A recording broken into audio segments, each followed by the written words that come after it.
Hello everyone, welcome back to Ajith movie motives YouTube channel. నేను ఈ వీడియోలో రీసెంట్గా తమిళ్లో రిలీజ్ అయిన రివాల్వర్ రీటా అనే మూవీని ఎక్స్ప్లెయిన్ చేయబోతున్నాను. ఈ మూవీలో కీర్తి సురేష్ గారు లీడ్ రోల్లో నటించారు. మంచి మంచి ట్విస్టులతో చాలా ఇంట్రెస్టింగ్గా ఉంటుంది. ఎక్స్పెషల్లీ కొన్ని సీన్స్ అయితే ఫనీగా కూడా ఉంటుంది. హీరోయిన్ సిచ్యువేషన్ ఎవరికి రాకూడదు అనిపిస్తుంది. పాపం ఇందులో మన కీర్తి సురేష్ చాలా ప్రాబ్లమ్స్ ఫేస్ చేస్తుంది. ఇంకా ఏ మాత్రం లేట్ చేయకుండా నేనైతే మూవీలోకి వెళ్ళిపోతాను వితౌట్ స్పాయిలర్స్. అంతకంటే ముందు మీకేం చేయాలో తెలుసు కదండి, చిన్న లైక్ అండ్ స్మైల్ తో వీడియోని స్టార్ట్ చేసేయండి. Thank you. మూవీ ఓపెన్ అవగానే ప్రభాకర్ అనే ఒక వ్యక్తి ఇతను తన పిల్లల కోసం 2 కోట్ల రూపాయలు ఇన్వెస్ట్ చేసి ఒక ల్యాండ్ ని తీస్తాడు. చివరికి అతను తెలిసొచ్చేది ఏంటంటే అతను తీసుకున్న ల్యాండ్ కబ్జా చేయబడిందని నిజం తెలిసిన తర్వాత తీసుకున్న అప్పు 2 కోట్లు ఎలా తీర్చాలో తెలియక కబ్జా చేసిన వాళ్ళేమో పెద్ద పెద్ద రౌడీలు ఇన్ఫ్లుయెన్స్ కూడా ఉంది. దాంతో వాళ్ళని ఏం చేయలేక ప్రభాకర్ అతనే షూట్ చేసుకుని సూసైడ్ చేసుకుని చనిపోతాడు. ఇంతకీ కబ్జా చేసింది ఎవరంటే పాండ్యన్. ఇతను చాలా పెద్ద రౌడీ. ఆ ఏరియాలోనే పాండ్యన్ అంటే అందరూ భయపడుతూ ఉంటారు. ఇతనికి బాబీ అని ఒక కొడుకుంటాడు. ఈ క్యారెక్టర్ ని మన సునీల్ గారు ప్లే చేస్తుంటారు. బాబీకి వాళ్ళ నాన్న అంటే చాలా ఇష్టం. వాళ్ళ నాన్నకి ఏదైనా అయితే అసలు తట్టుకోలేదు. నిర్దాక్షిణంగా మనుషులు ప్రాణాలు కూడా లెక్క చేయకుండా చంపేస్తాడు. అంత క్రూరమైన వాళ్ళు వీళ్ళు.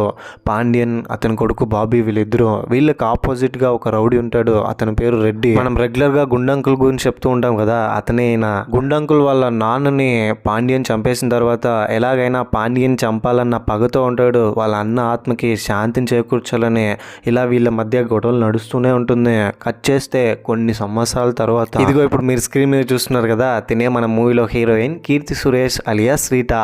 ఆమెకు ఒక రెస్టారెంట్ ఉంది. కొంతమంది మనుషులు పెట్టి నడిపిస్తూ ఉంటుంది. చాలా బాగా నడుస్తుంది. వాళ్ళ ఏరియాలో ఈ రెస్టారెంట్ ఫుడ్ కోసం ఎగబడి తీస్తుంటారు. కస్టమర్స్ కి మంచి ఫుడ్ అందించాలనే మోటివ్ తో అక్కడున్న ఎంప్లాయీస్ ని ఎక్కువ శ్రమ పడేలా చేసి కొద్దిగా కష్టపెడుతుంటే ఎంప్లాయీస్ అందరూ అర్ధరాత్రి సమయంలో డెలివరీ అంటూ ప్రాణాలు తీస్తుంది. పని రాక్షసురాలని అంటారు. ఇంకా ఆమె చేసే పనిలో అంత డెడికేషన్ చూపించకపోతే ఫ్యామిలీని నడిపించడం ఎలా అంటే, రీటాకి నాన్న ఉండరు. మొత్తం తన సంపాదనతోనే ఫ్యామిలీ మొత్తం గడుస్తూ ఉంటుంది. రీటా వాళ్ళ అమ్మ, 2 చెల్లెళ్ళు. ఒక చెల్లికి పెళ్ళైపోయింది. చేసుకున్నవాడు పచ్చి తాగుబోతూ ఉంటాడు. దాంతో చెల్లిని సరిగ్గా చూసుకోకపోవడంతో చెల్లి ఇంట్లోనే ఉంటుంది. ఇంకో చెల్లి చదువుకుంటూ ఉంటుంది. ఇదండి మన రీటా స్టోరీ. రీటా హ్యాపీగా అమ్మ, 2 చెల్లెలతో పీస్ఫుల్ గానే ఉంది రెస్టారెంట్ నడుపుతూ. రీటా వాళ్ళ చెల్లి కూతురికి బర్త్డే కావడంతో కేక్ ని తీసుకుని వెళ్తుంది ఇంటికి.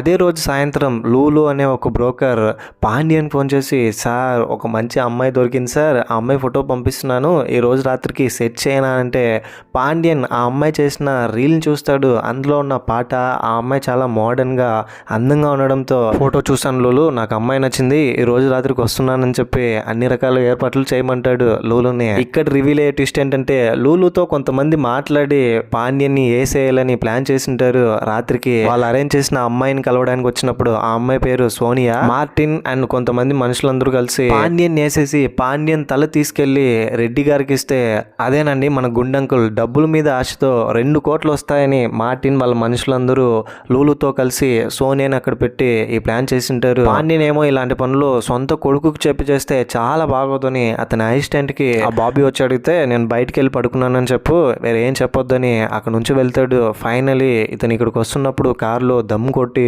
గాంజా తీసుకుంటే ఫుల్ మత్తెక్కిపోతుంది అతనికి. ఇంకోవైపు లూలు, సోనియా, మార్టిన్ మనుషులందరూ ప్లాన్ చేస్తూ ఉంటారు. పాండ్యన్ లోపలికి వస్తాడా, ఎప్పుడు వేసేద్దామని. పాండ్యన్ ఫుల్ మత్తులో సోనియా ఉన్న ఇంటికి కాకుండా పక్కనే ఉన్న మన రీటా వాళ్ళ ఇంటికి వెళ్ళిపోతాడు. రీటా దగ్గరికి వెళ్ళి రీటాని చూసి సోనియా అనుకొని, లూలు నాకు ఫోటో పెట్టాడు త్వరగా రా అని కొంచెం రొమాంటిక్ మూడ్ లో మాట్లాడితే, రీటా సడన్ గా అతను చూసి, ఎవడరా నువ్వు సడన్ గా ఇంటికి వచ్చి ఇలా మాట్లాడుతున్నావు, ఫస్ట్ బయటికి వెళ్ళని కోప్పడుతుంది. రీటా తిడుతుంటే పాండ్యన్కి ఎలా అనిపిస్తుంది అంటే, ఏదో అతన్ని అప్రోచ్ అవ్వడానికి వస్తున్నట్టు అనిపిస్తుంది. రీటా చేతుల్లో ఒక ఫ్లవర్ పట్టుకొని అతని దగ్గరకు వస్తున్నట్టు ఏవో ఊహించుకుంటాడు. ఫుల్ మత్తులో గాంజాయిలో మునిగి తేలిపోతుంటాడు. కాబట్టి ఆ తర్వాత రీటా వాళ్ళ అమ్మ వచ్చి, ఎవడే వీడు మరి ఇలా ఉన్నాడు నల్లగా అని జోక్స్ వేస్తూ ఉంటే, అతను నా మీద జోక్స్ వేస్తానని గన్ తీసుకుని షూట్ చేయడానికి ప్రయత్నిస్తారు. గన్ చూపించగానే రీటా వాళ్ళ మదర్ కి చాలా భయం వేస్తుంది. వెంటనే చేతిలో ఒక కర్ర తీసుకుని చేయి మీద కొడితే గన్ కింద పడిపోతుంది. అతన్ని రీటా వాళ్ళ అమ్మ కుక్కర్ తో తల మీద గుండు మీద కొట్టడంతో కింద పడిపోతాడు. తలకి బలమైన గాయం తగలడంతో స్ప్రూ కోల్పోయి కింద పడిపోతాడు అతను. వెంటనే రీటా వాళ్ళ మదర్ వెళ్ళి పల్స్ చెక్ చేస్తే పల్స్ ఉండదు, గుండె చప్పుడు కూడా ఆగిపోతుంది. అమ్మ వీడు చనిపోయాడే, ఇప్పుడు మనం ఏం చేయాలని రీటా వాళ్ళ అమ్మతో డిస్కస్ చేస్తుంటే, ఇంకోవైపు సోనియా దగ్గరికి వస్తానని మార్టిన్ వాళ్ళందరూ ప్లాన్ చేస్తూ ఉంటారు కదా చంపడానికి పాండ్యాన్ని. మార్టిన్ ఫోన్ చేస్తే ఫోన్ కాల్ లిఫ్ట్ చేసి ఉంటుంది, ఫోన్ పగిలిపోయి ఉంటుంది. లోపల రీటా వాళ్ళ మదర్ ఏం మాట్లాడుతున్నారో బయట నుంచి మార్టిన్ వాళ్ళ మనుషులందరూ వింటూ ఉంటారు. మార్టిన్ లోపలికి వెళ్ళి ఎలాగైనా పాండ్యన్ శవం తీసుకురావాలనుకుంటాడు. ఈ లోపు రీటా వాళ్ళ మదర్ కాన్వర్జేషన్స్ అన్ని ఫోన్ లో వింటూ వాళ్ళు ఏం చేయబోతున్నారో తెలుసుకుంటారు. రీటా వాళ్ళ మదర్ ఏం చేస్తారంటే, బాడీని ఇక్కడ నుంచి ఎలాగైనా తీసుకెళ్లిపోవాలి, ఇక్కడ ఉంటే మనకే ప్రాబ్లం అని భయపడుతూ ఏం చేయాలో అర్థం కాకుండా ఉంటే డోర్ ఎవరో కొడుతున్నారు. వెళ్ళి చూస్తే కేక్ ఆర్డర్ పెట్టింటుంది రీటా బర్త్డే అని. రీటాక లోపల ఏం చేస్తున్నావు, బయటికి రా, కేక్ తీసుకొచ్చానని అంటూ ఉంటాడు. ఆల్రెడీ రీటాకి అతనికి పరిచయం ఉండుంటుంది, ఇద్దరు మంచిగా క్లోజ్ గానే ఉండుంటారు ఇంతకు ముందు కూడా. దాంతో ఆ చనువుతో, ఏంటక్క ఇంటి దగ్గరకు వచ్చాను లోపలికి పిల్లవా అంటే, మళ్ళీ నెక్స్ట్ టైం వస్తువులే, ఇప్పుడు అమ్మ బట్టలు మార్చుకుంటుందని ఏదో ఒక సాకు చెప్పి అతను పంపించేస్తుంది. ఆ తర్వాత అక్కడికి రీటా వాళ్ళ సిస్టర్స్ వస్తారు. వాళ్ళని చూసిన తర్వాత లోపలి పిలుచుకొని డోర్ వేసిన తర్వాత, అమ్మ ఏంటి కంగారు పడుతున్నారు, ఏంటక్క ఏమైందని తిరిగి చూస్తే పాండ్యన్ శవం కనిపిస్తుంది. వీడేంటి ఇక్కడున్నాడు, ఇతను ఎంత పెద్ద రౌడీనో తెలుసా, మొత్తం మన డిస్టిక్ మొత్తం వీడంతా చూసి భయపడిపోతారు. ఇలాంటి పాండ్యన్, ఇలాంటి రౌడీ మన ఇంటికి ఎందుకు వచ్చాడని అడిగితే మొత్తం ఎక్స్ప్లెయిన్ చేస్తుంది జరిగిందంతా. ఈ విధంగా సడన్ గా పాండ్యన్ ఇంటికి రావడం, కాల్చడానికి ట్రై చేయడం, తప్పించుకోవడం కోసం పాండ్యన్ని అటాక్ చేయడం, అతను చనిపోవడం, ఇప్పుడు వీళ్ళు భయపడుతూ ఉండడం, ఇదంతా విన్న తర్వాత అందులో ఒక సిస్టర్ ఒక ఐడియా ఇస్తుంది. బాడీని ఫ్రిడ్జ్ లో పెట్టాలి, ఎక్కువసేపు అయితే స్మెల్ వస్తుందని చెప్పడంతో, ఫ్రిడ్జ్లోన నేను పెట్టుకున్న దోశ పిండి ఇవన్నీ ఎక్కడ పెట్టాలంటే, అమ్మ ఈ ఒక్క రోజుకు బయట పెట్టుకొని రీటా కోపంతో ఫ్రిడ్జ్లో పెడతారు బాడీని తీసి. రీటా పోలీసుల దగ్గరికి వెళ్ళి విషయం చెప్దామనంటే,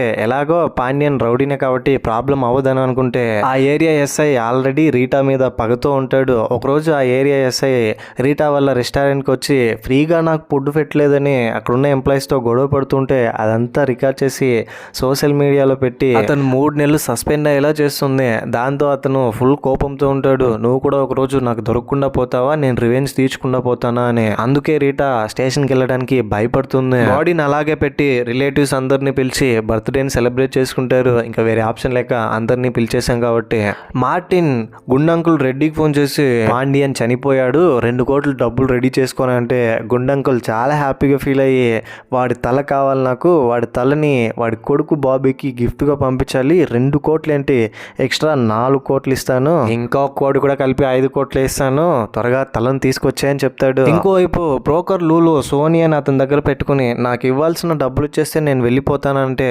మార్టిన్ న్యాయంగా మాట్లాడాలంటే, నీకెందుకు డబ్బులు ఇవ్వాలి, పాండ్యన్ వేరే వాళ్ళ ఇంటికి వెళ్ళి చనిపోయాడు కదా, సర్లే తర్వాత ఎప్పుడైనా పంపిస్తానంటే, ఇది చాలా మోసం మార్టిన్, నాకు ఇవ్వాల్సిన డబ్బు ఇవ్వాలని అంటాడు. దాంతో మార్టిన్ కోపం వచ్చి, డబ్బులు ఇవ్వడానికి కుదరదు అంటే, ఇప్పుడు గనక నువ్వు నన్ను మోసం చేసావే అనుకో, నేను నేరుగా పాండ్యన్ కొడుకు బాబీ దగ్గరికి వెళ్ళి నిజం చెప్పేస్తాను, నిన్ను చంపేస్తాడు వచ్చి అని అనడంతో, నన్నే ఫస్ట్ ఈ లూలు గన్ వేసేయాలని పక్కనున్న దాస్తో డిస్కస్ చేసి ఒక ప్లేస్కి రమ్మంటాడు. ఇటు రీటా వాళ్ళ మదర్ సిస్టర్స్ వీళ్ళందరూ కలిసి బాడీని ఎలాగైనా బయటికి డిస్పోజ్ చేయాలంటే ఒక కార్ కావాలని రీటా కొత్తగా కార్ తీసుకోవాలనుకుంటుంది. బాడీని పెద్ద బ్యాగ్లో వేసి డిక్కీలో వేసుకొని సెకండ్ హ్యాండ్ కార్ తీసుకుని అక్కడ నుంచి వెళ్ళి బయట ఫారెస్ట్లో పడేద్దామని అనుకుంటారు. ఇదంతా విని మార్టిన్ వాళ్ళ మనుషులందరూ బాడీని పడేసిన తర్వాత మనం తీసుకెళ్ళి రెడ్డికి ఇచ్చి 5 కోట్లు తీసుకొచ్చేద్దామని ప్లాన్లో ఉంటారు. ఇక్కడే రివీల్ అయ్యే ట్విస్ట్ ఏంటంటే, మార్టిన్తో పాటు ఉన్న దాస్ అని ఇంకో ఇద్దరు వీళ్ళు కలిసిపోయి మార్టిన్ని షూట్ చేసి చంపేస్తారు. ఆ డబ్బులు మాకే కావాలి, 5 కోట్లు ఏదో మేమే తీసుకుంటాం, నువ్వెందుకు మధ్యలోని షూట్ చేసి చంపేస్తారు. ఇప్పుడు దాసు వీళ్ళిద్దరూ ఫోన్ చేసి, గుండంకుల్ రెడ్డికి బాడీ మా దగ్గర ఉంది, పాండ్యన్ తల మీ చేతికి ఇవ్వాలంటే 5 కోట్లు నాకు ఇవ్వనంటే, ఇందాకే ఒకడు ఫోన్ చేశాడు కదా, ఇప్పుడు మళ్ళీ ఫోన్ చేస్తున్నావు ఏంటి, నువ్వెవరు అని అంటే, నేను ఎవరు ఏంటి అనేది ఎక్కువ ఆలోచించకు, మార్టిన్ నేను వేసేసా, అతనికి ఇవ్వాల్సిన డబ్బులు నాకు ఇస్తే పాండ్యన్ బాడీని నీకు ఇస్తాను డీలింగ్ కుదిరించుకుంటాడు. అయితే సడన్ గా ఆ రోజు రాత్రి రీటా వాళ్ళ ఇంటికి వాళ్ళ సిస్టర్ భర్త వస్తాడు. బాగా తాగేసి వచ్చి, ఏంటే నన్ను పిలవకుండా బర్త్డే పార్టీ చేసుకుంటారా అని గొడవ చేసి, అక్కడున్న బాడీని చూసిన తర్వాత నాకు అర్థమైంది, మీ అమ్మ అమ్మ సెకండ్ సెటప్ కదా ఇతనంటే అమ్మ కోపం వచ్చి జరిగిందంతా చెప్తుంది అతను కొట్టి. దాంతో అతను కనుక బాగా మందు తాగిపిచ్చేస్తే స్పృహ కోల్పోయి కింద పడిపోతాడు. నెక్స్ట్ డే ఆ రోజు రాత్రి ఏం జరిగిందో గుర్తుండదు అని చెప్పడంతో రీటా క్వార్టర్ తీసుకొచ్చి అతని బాగా తాగించి పడుకోబెడుతుంది.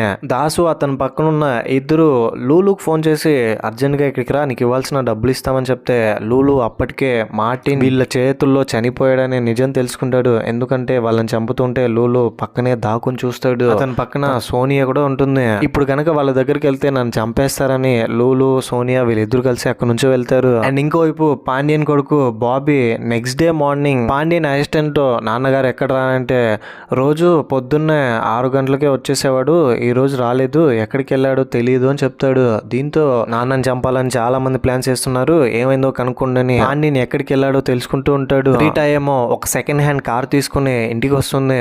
ఆ కార్లో బాడీని తీసుకెళ్ళాలని బాబీ ఆ ఏరియా ఎస్ఐకి ఫోన్ చేసి రాత్రి నుంచి నాన్నగారు కనిపించట్లేదని అంటే ఏమంటున్నావు బాబీ, ఫోన్ నెంబర్ పంపించు నేను ట్రేస్ చేస్తానని చెప్తాడు. పాండ్యన్ ఫోన్ ట్రేస్ చేస్తే చివరిగా ఫోన్ ఎక్కడ ఉండిందో లొకేషన్ తెలుస్తుంది. రీటా వాళ్ళ ఇల్లున్న ఏరియాని చూపిస్తుంది కానీ ఎగ్జాక్ట్ లొకేషన్ చూపించదు. బార్ దగ్గర అనుమానంగా కనిపించడంతో దాసు అండ్ దాస్ పక్కన ఒక ఇద్దరు వాళ్ళ మీద డౌట్ వచ్చి ఇతను ఏం చేస్తాడంటే ఆ ఏరియా ఎస్ఐ స్టేషన్లోకి తీసుకెళ్లి వేస్తాడు. సార్ మాకు అతను ఎవరో కూడా మాకు తెలియదు, మేము అతనితో మాట్లాడనే లేదు, అతనే వచ్చి మాట్లాడాడు, మిమ్మల్ని చూసిన తర్వాత పారిపోయాడు అని చెప్తాడు. కానీ మిమ్మల్ని చూస్తుంటే అమాయకులాగా కనిపించట్లేదు, నా దగ్గర ఏదో దాస్తున్నారు, అయినా వాడితో మీకేం పని అని అతను ఆ ఏరియా దొంగ అయింటాడు. అతను పోలీసులు రంగానే వీళ్ళతో మాట్లాడుతూ పారిపోతూ ఉంటాడు. అందుకనే వీళ్ళని స్టేషన్లోకి తీసుకొచ్చింటారు. దాసు వాళ్ళిద్దరు కలిసి స్టేషన్ నుంచి ఎస్ఐ వెళ్ళిపోయిన తర్వాత అక్కడున్న కానిస్టేబుల్ మీద అటాక్ చేసి కార్ తీసుకుని తప్పించుకొని పారిపోతారు పాండ్యన్ బాడీని కలెక్ట్ చేయాలని. అండ్ ఇంకోవైపు రీటా వాళ్ళ మదర్ వీళ్ళందరూ కలిసి బాడీని ఒక బ్యాగ్లో వేసి కార్ డిక్కీలో వేసి ఫారెస్ట్ ఏరియాలో తీసుకెళ్ళి పడేయాలనుకుని కార్ స్టార్ట్ చేస్తారు. పాండ్యన్ కొడుకు బాబీ ఏమో మా నాన్న ఎక్కడికి వెళ్ళాడో తెలుసుకోవాలని చివరిగా వాళ్ళ నాన్నగారి ఫోన్ ట్రేస్ చేస్తే వచ్చే అడ్రస్కి వెళ్తాడు. ఇంకోవైపు పాండ్యన్ తల దొరికితే మా అన్నకి ఆత్మశాంతి కలుగుతుందని గుండంకుల్ రెడ్డి వెయిట్ చేస్తూ ఉంటాడు. ఇంతటితో ఇంటర్వెల్. సెకండ్ హాఫ్లోకి వెళ్ళబోయే ముందు మీకు గనక నా ఎక్స్ప్లెనేషన్ నచ్చితే మరిన్ని ఇలాంటి కైండ్ ఆఫ్ ఎక్స్ప్లెనేషన్ వీడియోస్ కోసం మన ఛానల్ని సబ్స్క్రైబ్ చేసి బెల్ ఐకాన్ క్లిక్ చేసేయండి. చాలామంది వీడియోస్ చూస్తున్నారు కానీ సబ్స్క్రైబ్ చేసుకోవట్లే, please try to subscribe. Thank you. Second half open అవగానే బాబీ వాళ్ళ నాన్న కారు ఎక్కడికి వెళ్ళిందో తెలుసుకుంటే వాళ్ళ నాన్న కారుని ఒకడు దొంగలిచ్చి రీటాకే అమ్మేసింటాడు సెకండ్ హ్యాండిల్గా. రీటాకి కూడా తెలియదు పాండ్యన్ కారే తను ఇప్పుడు తీసుకొచ్చిందని. రీటా వాళ్ళ మదర్ వీళ్ళందరూ పెట్రోల్ బంక్లో వెళ్ళి పెట్రోల్ వేసుకుంటుంటే అక్కడికి పాండ్యన్ చిన్న కొడుకు ఇంకొక అతను వస్తాడు. ఇతను కొంచెం కామెడీ పీస్. బాబీ కూడా ఇతను ఒకడు ఉన్నాడనే పట్టించుకోడు, లైట్ తీసుకుంటాడు. ఇప్పుడు కార్ను వచ్చి వీళ్ళు వెనకాల గుద్దడంతో మా కారుని గుద్దుతావా అని రీటా వాళ్ళ మదర్ వెళ్ళి అతనితో గొడవ పడుతుంటే నేనెవరో తెలుసా, మా నాన్న ఎవరో తెలుసా అని మళ్ళీ రివర్స్లో ఇతను గొడవకి వెళ్తున్నాడు.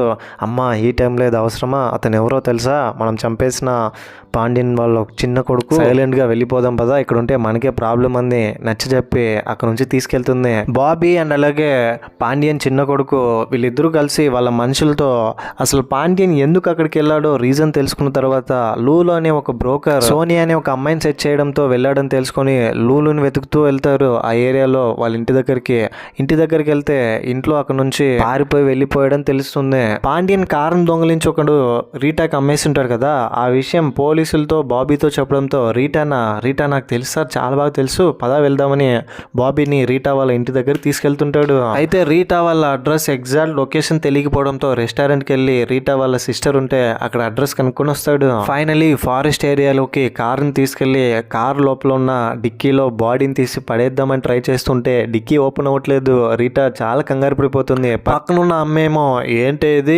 మనకి ఎందుకు ఇలా జరుగుతుంది, వాడెవడో వచ్చి పెట్రోల్ బంక్ లో గుద్దాడు, దాంతో డిక్కీ లాక్ అయిపోయింది, ఇప్పుడు ఏం చేద్దామని ఆలోచించి ఒక మెకానిక్ షాప్ దగ్గర తీసుకెళ్తారు. అండ్ ఇంకోవైపు దాస్ అండ్ ఇద్దరేమో ఎలాగైనా పాండ్యన్ బాడీని తీసుకెళ్లి రెడ్డికి ఇచ్చి 5 కోట్లు తీసేసుకోవాలని రీటా గురించి వెతుకుతూ స్ట్రగుల్ అవుతూ ఉంటారు. గుండంకులైన రెడ్డి పాండ్యన్ బాడీని తీసుకోవడానికి ఏకంగా పాండిచేరికి వస్తాడు. ఆ ఏరియాకి దాస్ అక్కడికి రమ్మండంతో రీటా కనిపించకపోయేసరికి ఇంటి దగ్గర ఎస్ఐ నేరుగా కాలేజ్ దగ్గరికి వెళ్తాడు. రీటా వాళ్ళ సిస్టర్ అక్కడే ఉంటుందని మెకానిక్ దగ్గర కార్ డిక్కీని రెడీ చేయించుకొని రీటా అక్కడి నుంచి బయలుదేరుతుంది.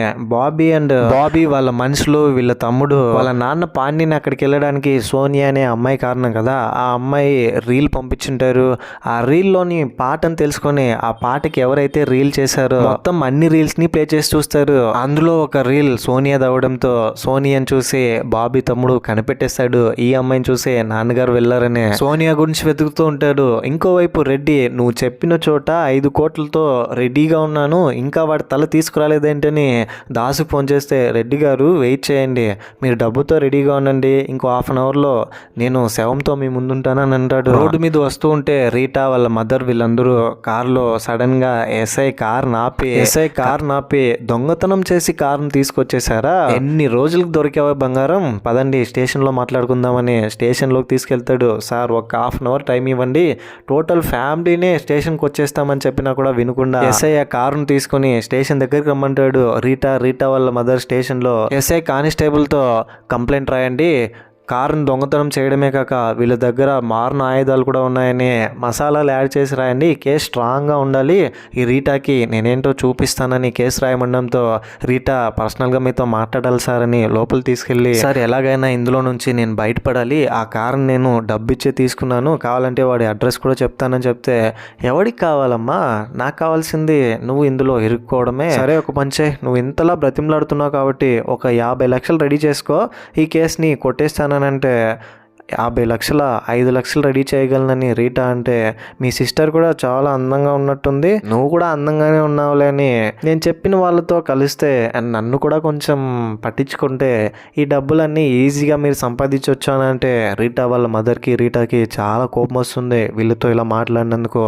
దాంతో అందరూ ఒక్కటై అక్కడున్న కానిస్టేబుల్స్ మీద దాడి చేసి కారుని తీసుకుని బయలుదేరి వచ్చేస్తారు ఫైట్ చేసే వాళ్ళతో. ఓడియమ్మ దొరికినట్టే దొరికి ఇలా మిస్ అయిపోయారేంటని ఎస్ఐ రీటా వెనకాలే పడతాడు. ఇంకోవైపు బాబీ అండ్ వాళ్ళ తమ్ముడు వాళ్ళ మనుషులందరూ లూలు నంబర్ కనుక్కొని లూలుకు ఫోన్ చేసి మా నాన్న ఎక్కడా అంటే భయపడి లూలు, సార్ నిజానికి కొంతమంది వచ్చి నాతో డబ్బులు ఇస్తామని చెప్పి మీ నాన్నగారిని చెప్పడానికి ప్లాన్ వేశారు, మీ నాన్న వేరొక ఇంటికి వెళ్ళిపోయాడు, అక్కడే చనిపోయాడు సార్, అంతకుమించి నాకేం తెలియదు, నన్ను ఇందులో లాక్కండి అని ఫోన్ కట్ చేసి స్విచ్ ఆఫ్ చేసి అక్కడ నుంచి పారిపోతాడు. రీటా స్టేషన్ నుంచి కారుని తీసుకొని పారిపోయి వచ్చిన తర్వాత ఎవరూ లేని ఒక ప్లేస్ లోకి వెళ్ళి డిక్కీ ఓపెన్ చేసి బాడీని పడేద్దాం అనుకుంటే వీళ్ళు వెనకాలే ఫాలో అవుతూ వచ్చిన దాసు ఇంకో ఇద్దరు వీళ్ళని పట్టుకొని గన్ చూపించి, మేమే ఈ విధంగా ప్లాన్ చేసి మరి అతన్ని చంపాలనుకున్నాం కానీ వాడు మీ ఇంట్లోకి వచ్చేసాడని జరిగిందంతా ఎక్స్ప్లెయిన్ చేసి బాడీ ఇచ్చేస్తే మేము వెళ్ళిపోతామని అంటే లోపలికి వెళ్ళి డిక్కీ ఓపెన్ చేసి బాడీని చూస్తే బాడీ ఉన్నది అక్కడ. ఇక్కడే రివీల్ అయ్యే ట్విస్ట్ ఏంటంటే ఆ బాడీ బ్రోకర్ లూలు దగ్గర ఉంటుంది. లూలుతో సోనియా ఏం చెప్పింటుందంటే, ఎలాగో 5 కోట్లు వస్తుందని అంటున్నావు కదా, 5 కోట్లు ఏదో మనమే ఎందుకు తీసుకోకూడదు, రీటా కార్ని ఫాలో అవుదామని రీటా మెకానిక్ షాప్లో కార్ని రెడీ చేపిస్తూ ఉంటే డిక్కీని ఎవరికి తెలియకుండా డిక్కీ లోపల ఉన్న బ్యాగ్ని తీసి వీళ్ళు ఎత్తుకెళ్ళిపోతారు. ఇప్పుడు వీళ్ళకి ఫోన్ చేసి, రెడ్డి ఎక్కడరా ఇంకా తీసుకురాలేదా శవం, 5 కోట్లు ఇవ్వాలా వద్దా అని అంటూ ఉంటే సరిగ్గా అప్పుడే బ్రోకర్ లూలు రెడ్డికి ఫోన్ చేసి, సార్ పాండ్యన్ శవం నా దగ్గర ఉంది, వాడి తల నేను మీకు ఇస్తాను, 5 కోట్లు నాకు ఇవ్వండి అని అంటే, ఎంతమందికి ఇవ్వాలరా, వాడెవడో ఇందాక ఫోన్ చేస్తాడు, అంతకుముందు ఇంకొకటి చేస్తాడు, ఇంకెంతమంది చేస్తారని సర్లే ఎక్కడికి రావాలని అడ్రస్ తెలుసుకుంటాడు. వెంటనే రెడ్డి దాస్కి ఫోన్ చేసి, వాడెవడో లూలు అంట, వాడి దగ్గర పాండ్యన్ బాడీ ఉందనంటే అప్పుడు అర్థమవుతుంది దాస్కి పక్కన ఉన్న వాళ్ళకి. దాంతో దాస్ లూలు ఫోన్ నంబర్ రీటాకి ఇచ్చి ట్రేస్ చేయమని చెప్పి లూలు ఎక్కడున్నాడో తెలుసుకుంటాడు. కానీ రీటాని వాళ్ళ మదర్ని ఇంకొక సిస్టర్ని వదలరు, వాళ్ళతోనే తీసుకెళ్తారు. శవం దొరికేంత వరకు మీరు ఎక్కడికి వెళ్ళడానికి వీల్లేదని. లూలు ఎక్కడున్నాడో తెలుసుకొని గుండంకుల్ రెడ్డి కంటే ముందు దాస్ అని ఇంకో ఇద్దరు వెళ్ళి లూలుని అండ్ పక్కనున్న సోనియాని షూట్ చేసి చంపేసి బాడీని తీసుకొస్తారు.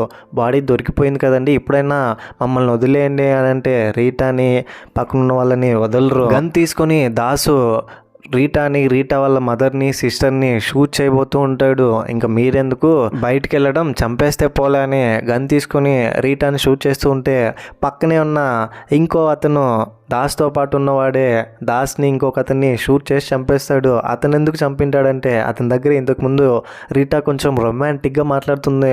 నేను నిన్ను ప్రేమిస్తున్నాను, నువ్వు కూడా నన్ను ప్రేమిస్తున్నావు కదా అని చెప్పి అతన్ని కంప్లీట్గా మార్చేస్తుంది. అందుకనే దాస్ని పక్కనున్న అతన్ని షూట్ చేసి చంపేస్తాడు. పదండి ఇప్పుడు మనం వెళ్దాం బయటికి అని అంటే రీటా ఎక్కడికి రా వెళ్ళేదని అతన్ని కూడా చంపేస్తుంది. ఆ ఏరియా ఎస్ఐకి ఫోన్ చేసి అడ్రస్ చెప్పి, సార్ మీరు ఇక్కడికి రండి, 50 లక్షలు అడిగారు కదా, 5 కోట్లు ఇస్తానని జరిగిందంతా ఎక్స్ప్లెయిన్ చేసి ఈ విధంగా పాండ్యన్ చనిపోయాడు, పాండ్యన్ బాడీని రెడ్డికి ఇస్తే 5 కోట్లు ఇస్తాడు, మీరు తీసుకోండి అని చెప్తాడు. ఆ తర్వాత ఎస్ఐ రెడ్డికి ఫోన్ చేసి బాడీ ఇప్పుడు నా దగ్గర ఉంది, కావాలంటే ఫోటో సెండ్ చేస్తానని ఫోటో సెండ్ చేస్తే ఎంతమందిరా ఇప్పుడు కొత్తగా నువ్వెవరు, ఈసారి కనుక బాడీ లేకపోతే నీ దగ్గర నేను లేపేస్తా చెప్తున్నానని రెడ్డి వాళ్ళ మనుషులందరినీ తీసుకుని గన్స్తో అక్కడికి వెళ్ళడానికి వాళ్ళతో చెప్పి ఏర్పాట్లు చేసుకుని వస్తూ ఉంటాడు. అప్పటికే అక్కడికి బాబీ వచ్చేస్తాడు. బాబీ వచ్చిన తర్వాత రీటా రివర్స్ అయ్యి, సార్ ఈ ఎస్ఐఏ మీ నాన్నని చంపడానికి ప్రయత్నించాడు 5 కోట్ల డబ్బుల కోసమని, కావాలంటే బ్యాగ్ ఓపెన్ చేసి చూడండి మీ నాన్న బాడీ ఉంది,